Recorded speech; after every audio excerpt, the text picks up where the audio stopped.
Hello, I'd like to welcome everybody to the CCW Safe podcast. I am your host, Rob High in Oklahoma City, joined by my co-host, Phillip Naiman. Phillip's out home back west in California, it looks like. This is the California studio. Yep. How you doing, Phil? I'm doing great. Doing great. I'm recovering. Doing great though. Well, I'm gonna I'm gonna give you a minute to talk about that here shortly. We've been hooked up, busy. Well, you were at SHOT Show for a week, right? We did SHOT Show. I got to go out there for the week, and then uh, our production manager Justin Collette and our one of our owners Kyle Sweet made it out towards the latter part of the week. It was my first experience with SHOT, and I'm still overwhelmed. But there was Did you wear a Fitbit and count your steps? no, no. It was pretty amazing though. Yeah, my buddy from Smash Time was there, and he said he had 77,000 steps in 4 days, and he's a 310 pounder. So Wow. he was done. Yeah. Yeah, that 77,000. I I had I had plenty of good advice ahead of time saying wear good shoes. Make sure you take care of your feet. So yeah, we got to go out and do that, and then just arrived home and finished up down in Florida meeting with the NYPD's Retired Sergeants Association, a bunch of good guys out there that um, we have a huge membership group with those guys, and they take really good care of us, and we try to take really good care of them. So they do their annual business meeting down there because they've got a lot of retirees, and actually they have that same meeting in a couple of places, but it gives them info and up-to-date stuff on their insurance and things that are big concerns for retirees. So but you've been out hooked up and busy yourself, haven't you? That I have been doing a lot of shooting and training, and um yeah, it's and then back and forth with Prescott. So we got snowed out of our place in Prescott. So yeah, it's been a an odd couple of weeks. How's that? Yeah, we had to miss the snow in Oklahoma this week, and it was horrible. It was up in the 80s, and it was hot and muggy and everything down there Yeah, it sounds terrible. next Hey, to hey, hate hanging out in the Caribbean. It's terrible yeah, stuff. it Yeah, was terrible. Um, could have gone to Michigan and had your meeting. yeah, Wonder why they didn't do that. I'm gonna catch the good stuff next week. We're gonna trade snow for ice, is what it sounds like. So Nice. welcome to Oklahoma. Yep. Oklahoma. It's good stuff. Well, anyway, so you got back from SHOT Show. You're back on town. You're in here, and now you wanted to say what's going on and some of the training that I got involved in. In January, I went to Boulder City. Have you ever been to Boulder City, Nevada? Have not, no. Let me tell you this. Boulder City is a unique place. It's 30 minutes east southeast of Vegas, outside of Henderson. I was there for 4 days. I saw zero transients, zero graffiti, zero litter, zero sirens. It was, and to be that close to Vegas, so it was so noticeable. I'm walking down the street the first night I got there, going to a restaurant just right in the middle of downtown. It's a cute little place, they got the lights in the trees and that kind of stuff. It was so noticeable that there wasn't any normal city life, free range felons. That the first place I went to, I said, "Hey, am I like in the Stepford Wives town? What is going on here?" It was so noticeable.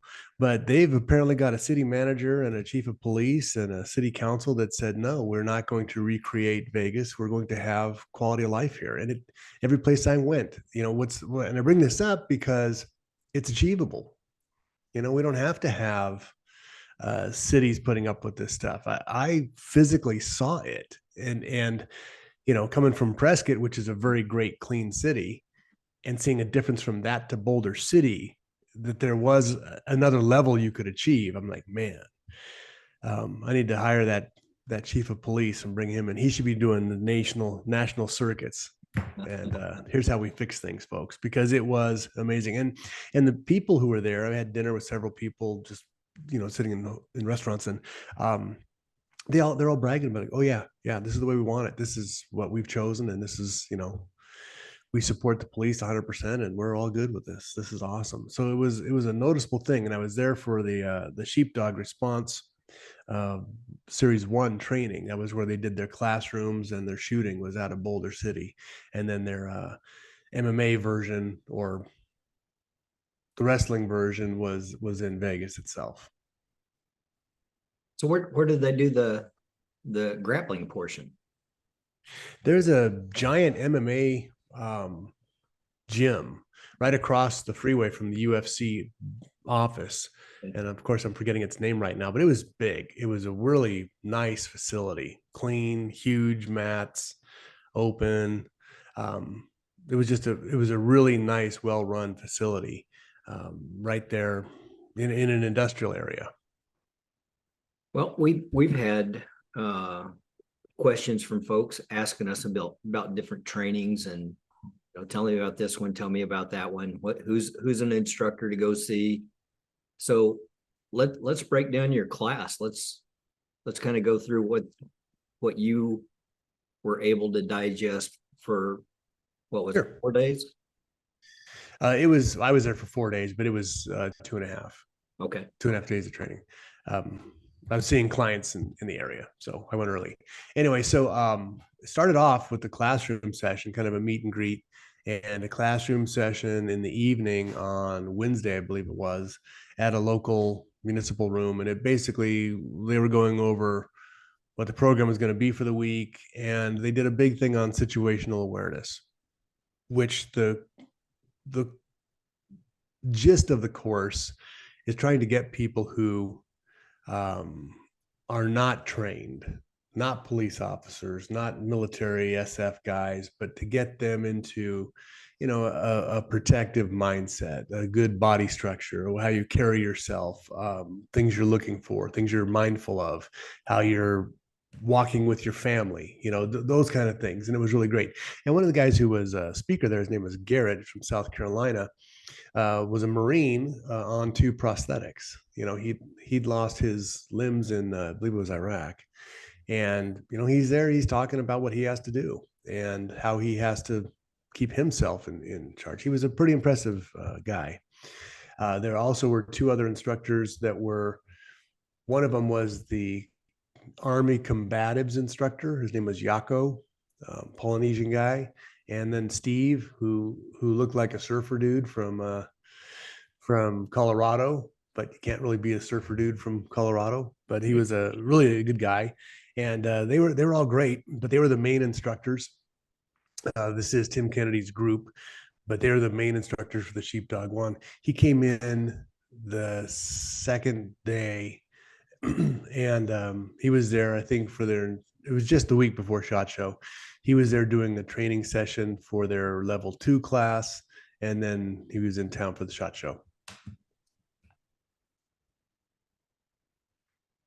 So when you get into the shooting portion, what kind of stuff? So yeah, the first night was basically, it was dry, dry as far as no activity other than listening and, getting to know a few of the people around you. And everybody there was great. The nice thing was there weren't any egos except for mine. So I appreciated that, as long as I was the only one, right? But everybody was there to learn. They all had great attitude. So I thought the crowd was great. And there was like 40 of us the first night. I think 37 made it to the shooting range, but it was a full day. Started at 7 a.m. on the mats, and we went till just about noon. And then at 1 o'clock, we met on the shooting range, and we went till dark both days. So all handgun focused? Do you do any long gun work? Yeah, this was all handgun. It was handgun from retention, so it was drawing and firing. There, the range is a huge place. This range out there in the middle of Henderson is just an absolutely ginormous range, and so we had a very large bay all to ourselves. And it's again one of the problems you have with a Series 1 class is the level that people come into a Series 1 with. Right. So to my right and my left on the shooting line, I had two of the best shooters with me. We were, really making nice, pretty targets. And out of 37 people, there was probably a dozen that shot well, but that meant that there was 25 who weren't. And so the instruction level had to be geared to the 25 people who weren't.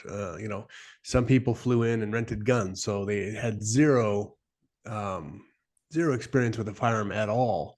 And so I think when you have a course as long as that, recommendation I would make is separate the shooters. If you're going to need more people with hands-on teaching them how to load a magazine, and you've got other guys who are paying there who are, they have to, if they're going to go in your system, they have to take this course. We'll separate it out, have them shooting off the barricades and moving and shooting and stuff like that faster for the rest of their day after you've done your qual. And the qual typically is, 2 magazines, slow fire, see what your target looks like. Is there a hole in the middle? Is there a pie chart low left? Is it look like you're using a shotgun at 5 yards? What there's different levels all the way around, right? Some people can't see the side picture. That's why they got a berm behind us. So, I think that would have been a recommendation I would make. And not just for that, but any multiple session shooting course that they should, you're going to scale people. You're going to know who you want on your right, who you want on your left. And you're going to have a better chance of surviving everything. But you want to make it worthwhile for everybody in there all the way around. And so I think that, if you're ever going to do a multiple day or multiple level shooting class, you should segregate them, have people in different groups. Okay, these guys are going to do fast gun stuff. These guys are going to load magazines. And anyway, that's my number one thing I wish that they would fix, because I didn't get to shoot as much as I came to shoot. I went home with ammo, Wow. That's not good. Yeah, that's never accounted for. I want to be screaming Randy last mag, but it's not there. So I wanted to, and that's why you go to a course with people like that who are good trainers, is you want to be able to shoot and move, yeah. At the very end, we had this one scenario that everybody got to go through. I went through it twice, and the other guy, they go, "Did you already shoot?" And I just pointed forward. I wasn't gonna lie. I wanted to shoot. I'm gonna shoot again. I don't care. It's the end of the day. What do you do? Kick me out? I didn't shoot as well on the first one. I want to do it again. So yeah, it was all good. And the instructors were very, very good. We had well, there was probably an instructor on the line for every 4 people. So they when they got to the shooting range, there was a lot of eyes on, and with a different level of shooters, you really do need to have a lot of eyes on. Yeah. Something that we always did is we would identify sets like that. It's like, okay, you've got this guy over here that is really truly entry level, but I've got 2 guys over here that are kind of high speed. So I'm going to put this guy over here with them so that they get their reps. They get to, the shooters get to shoot, and I can kind of focus on him and try to hustle him up to speed a little bit. That's a hard dynamic as the instructor group, though. It is. I know it is. And the other part is, I think as somebody going to one of these courses, you're paying, they're not cheap. You're paying good money to go to this course. I think you should have your basics down, right? You should know how to fire a pistol. You should know how to draw a pistol. Take your local course at your NRA guy and have them run you through that. I know one of the people is a young gal. She flew in from New Jersey, and didn't have access. But you can go to a range. There are gun ranges there. Somebody could. I'm just saying, help them get to the next level so that they can get what they're paying for, because they're not gonna learn much when they're so focused on grip, and we're there for other things, but you're still working on grip for an hour. It's they would have got more out of it had they, you know, prepared a little bit more in advance. Well, and I think that's something that instructors can do a better job of sometimes. You see the guys that all of a sudden go, well, sheepdog sounds really cool. And I've seen Tim Kennedy's stuff. I think it'd be really neat to go through his stuff. And you've done no groundwork ahead of time. So it's the same as, And the groundwork was fun. I well, do I have a little bit of a mat time now, so it was good for me. Yeah, it was good. So the mat work started off, obviously they're doing the same thing. They're judging where everybody's at. So you're starting with pummeling drills, stand up pummeling, and you worked with everybody in the group. It wasn't like you clicked off. They just had an inside circle, outside circle, and people rotated. So you literally rolled with everybody there, and I like that too. Whether or not they liked rolling with me, I don't know, but I like the fact that you were always going. And there were some guys there who, well, one guy was teaching has his own martial arts studio in Manhattan Beach area.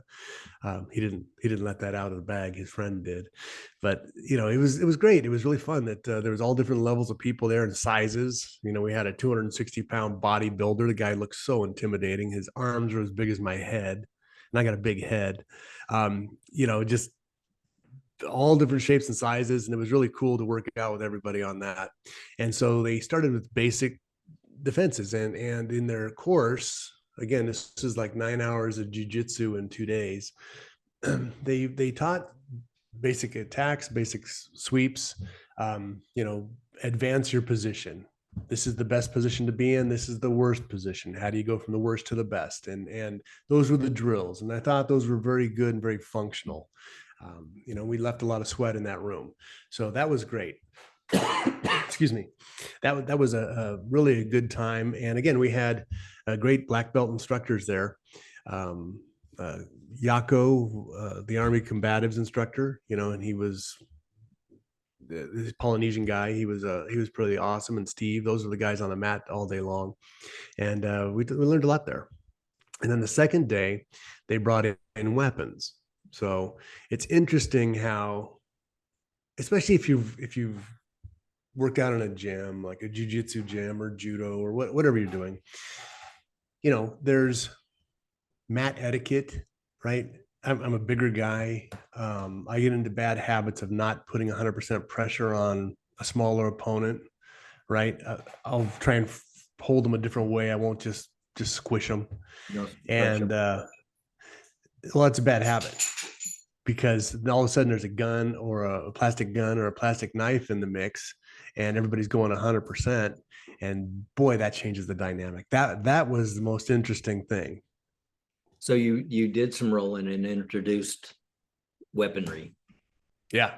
They had you had to have it concealed. So this is where I actually got to roll with Tim Kennedy, and we'll tell you about that.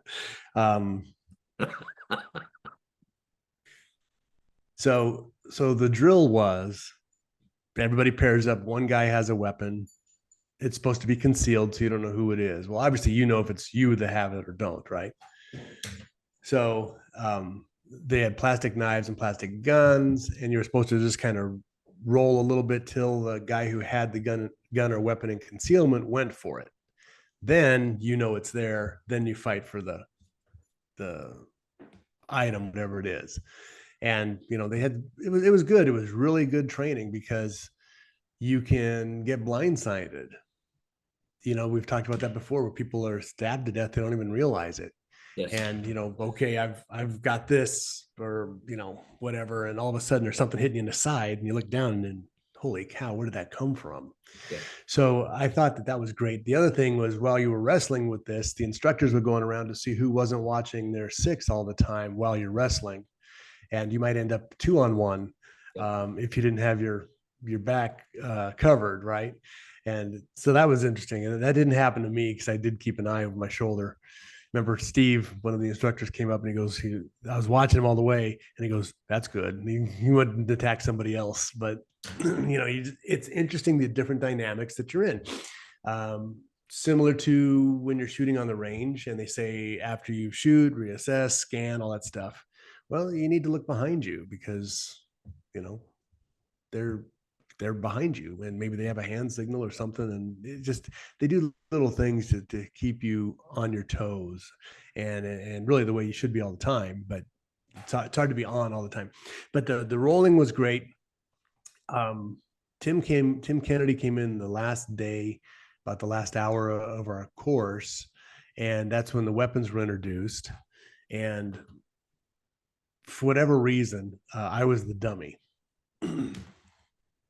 So we just had the weapons handed to us, and he just points to me, and all of a sudden I'm okay. So I'm on the ground, and he's going to show how to disarm me with a knife.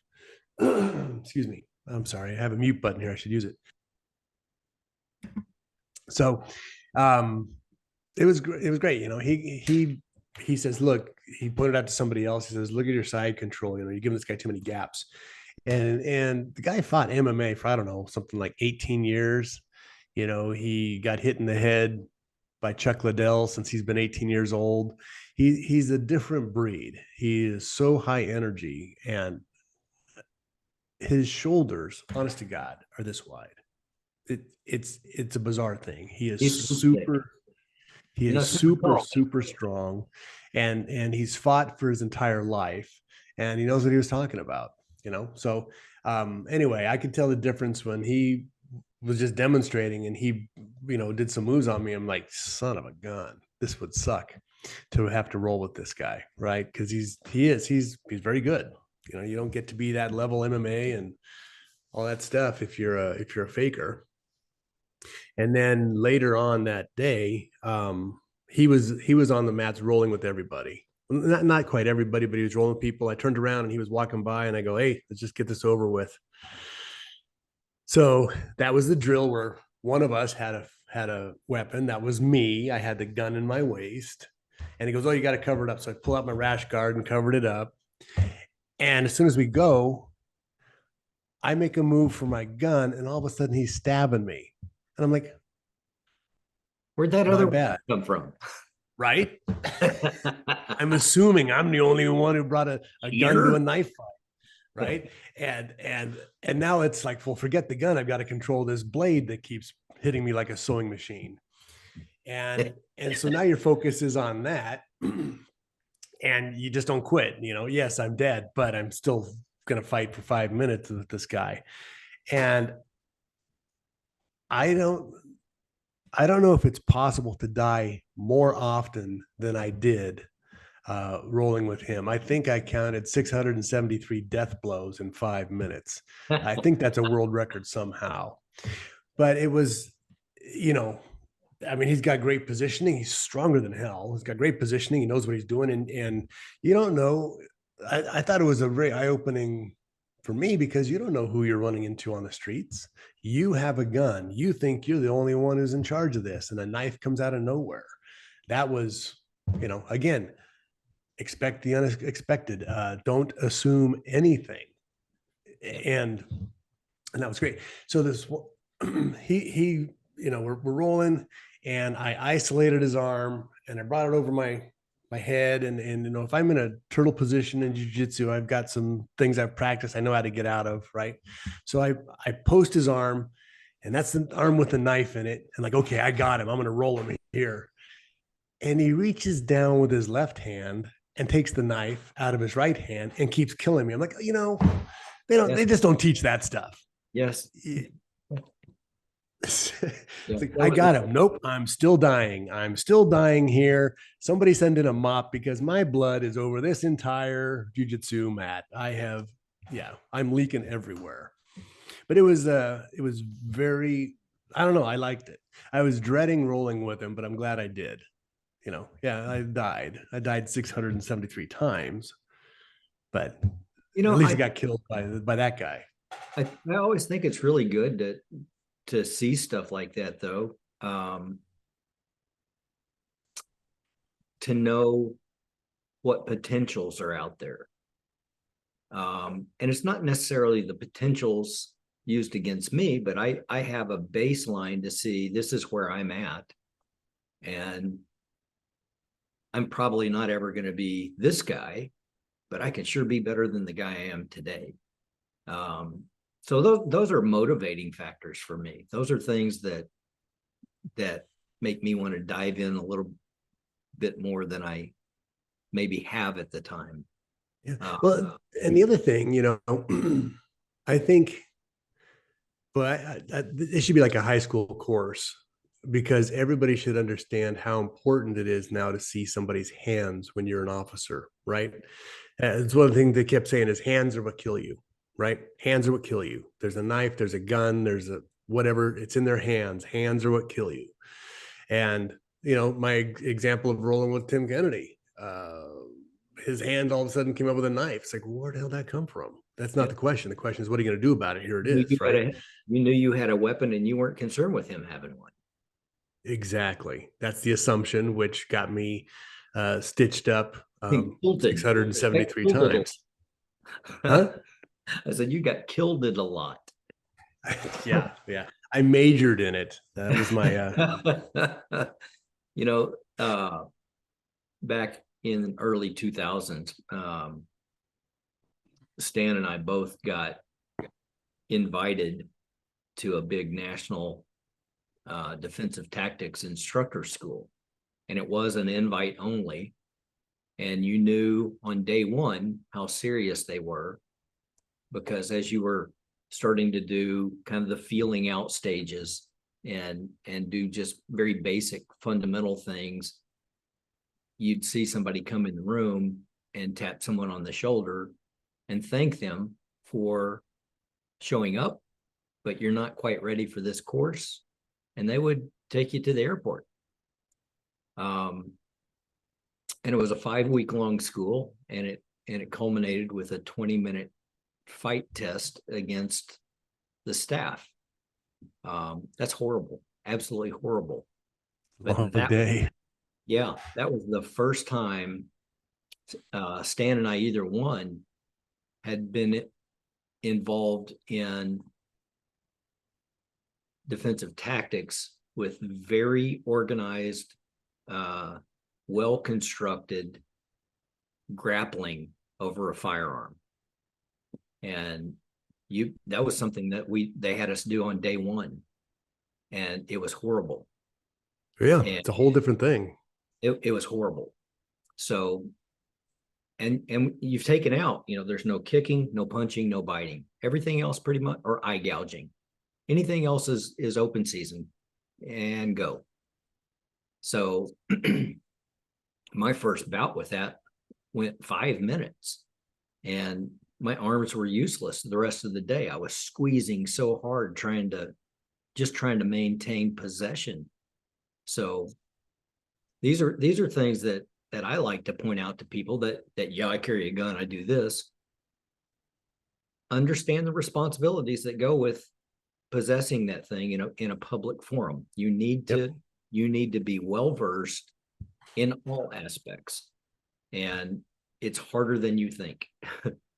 It is. It's the other part that I think that would be a great drill, obviously with a blue gun or something like that. But there's the excuse me, there's the 21-foot rule or whatever that's supposed to be, that somebody can cover 7 meters before you can draw and fire. Well, most people don't start 22 feet away to come attack you. So although that might be a fun drill, that's not what's really happening. What happens is all of a sudden someone's got hands on you, you're framing, you're in the mix. And how do you draw your gun? It's in concealment. It's under a jacket. It's under a clothes and a jacket. It's in a pocket. It's on your rear hip. It's wherever, it's not in your hand, which is where you need it right then and there. And how do you frame and create space to draw? And then when you reach down and draw, he sees it and he's got two hands on your hand. And now what are you doing? You know, I mean, it was, that part was amazing, that when you're in that close combat stuff, the knife seemed to be way more, honestly, it seemed to be, not just because I got killed with a knife 673 times in 5 minutes, but it seemed to be more accessible, more easily drawn, more easily deployed. And, you know, almost to the point of just make sure your gun doesn't come out, but go for a secondary was almost what it looked like, because once the gun's out, now you've got it's directional. It can jam, it can be tied up in your clothing. There's so much involved in that that you don't get from going to the range, and you don't get from static line practice. I'm really excited about this. I think it helped me out a lot, at least just to open up my mind. Matter of fact, this weekend I'm going with Raul Martinez at Rogue Methods. I'm going to go get beat up again this weekend. So, yeah, if you want to beat up the guy from Firing Line Radio Show, show up Saturday, Sunday. I'll be the uke. I'll be the guy Throw getting me around there. You know, that's a big deal. You know, I know guys that train firearms that cross over and do some basis of martial art involvement. You know, they, whether it's a judo or jujitsu, or they wrestle, or Muay Thai, whatever it is that they jump into. But they don't ever cross over and put them together. And that's a big deal. So we, it's really cool to find a system where they can plug stuff together. You know, we had Todd Fossey on. His whole thing is integrated defense systems. Yep. All of the ShipWorks guys have been doing this for a long time. So you got Craig and Paul Sharp and all of those guys that have developed all these things, and they make that a routine part of their drilling, their training. Because if you're not training it, you just, you know, you have a mental working knowledge of it. It's completely different when that thing is live.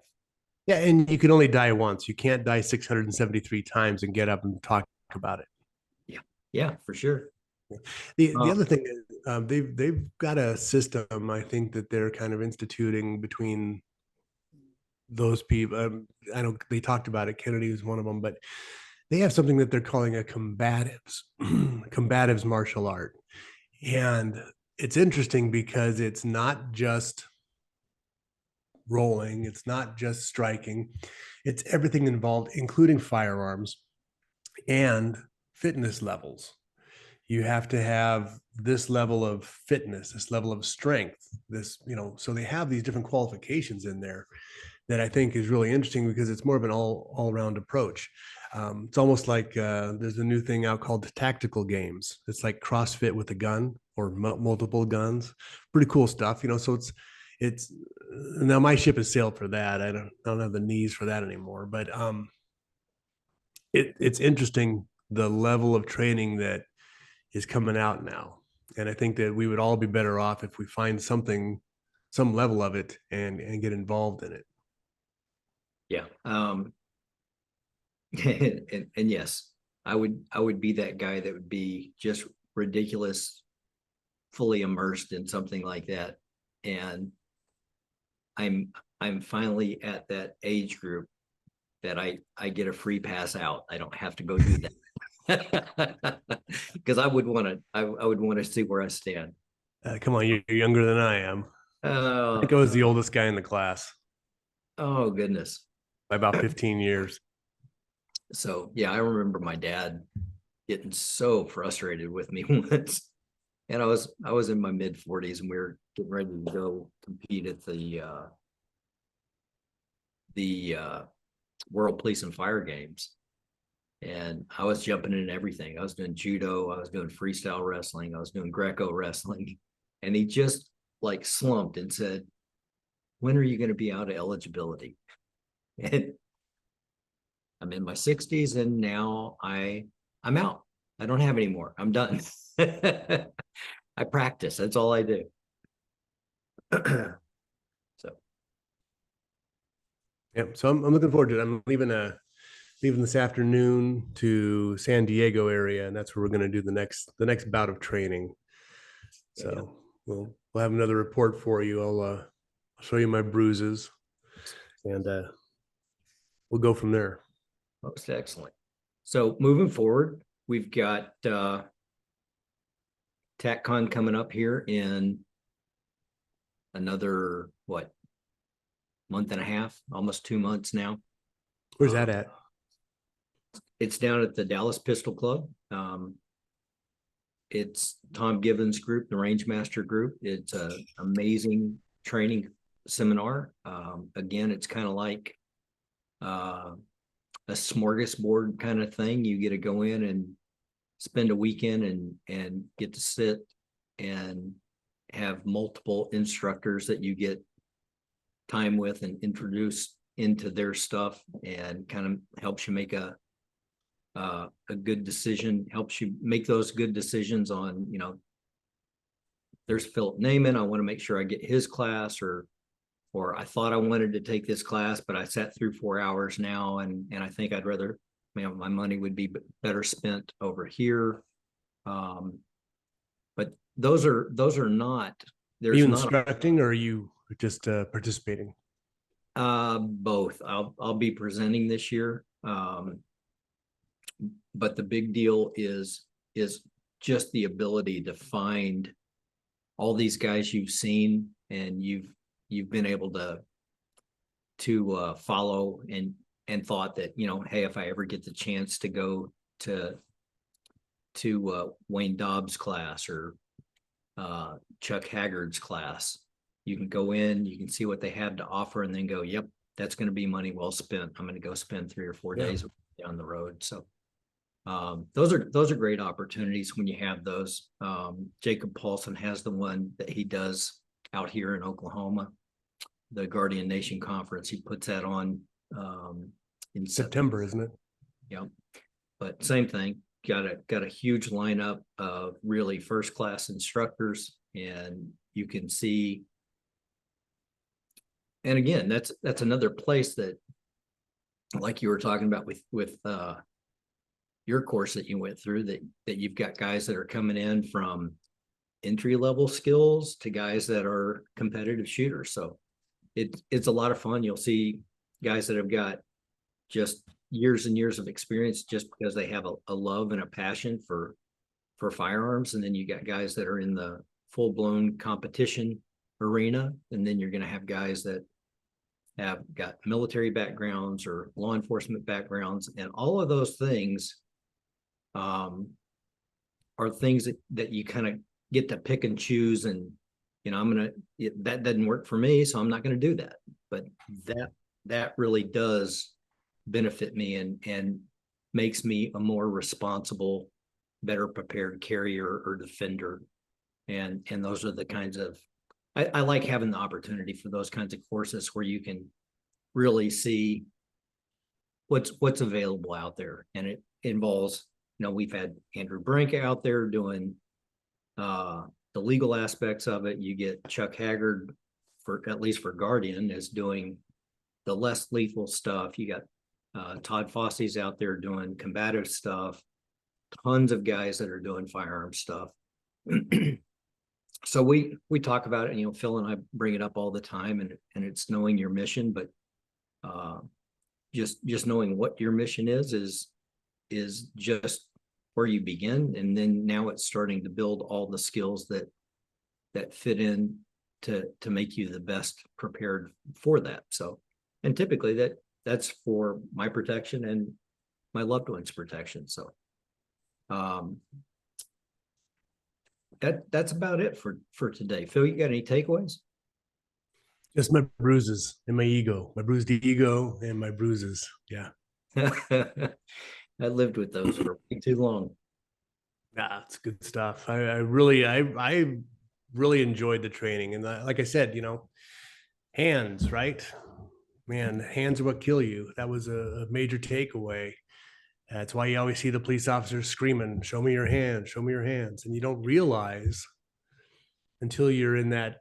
It was a sanitized training scenario, but you don't realize exactly how fast things escalate negatively for those police officers if they can't see somebody's hands. So that I think they should run every reporter through a course like that. We did a deal where, I ran the police academy for almost 10 years, and I always referred to these as weapons delivery systems. Same thing. Hands are what kills you. So, Yeah. well, we look forward to seeing everybody. We'll be back next week. We appreciate you tuning in. If you guys have any questions, anything you want to be covered, something that we could look forward to bringing you, you can reach out to me directly. It's Rob, R-O-B, at ccwsafe.com. And Phil, thank you so much, brother. I'm glad that you have survived your lethal injuries. Yes. Yeah, we had to stitch up really quick. Dermabond, my friend Dermabond. Yeah, they dipped me in it. It was like a dip tank. So we'll see everybody next week. Thank you all so much. God bless. Bye.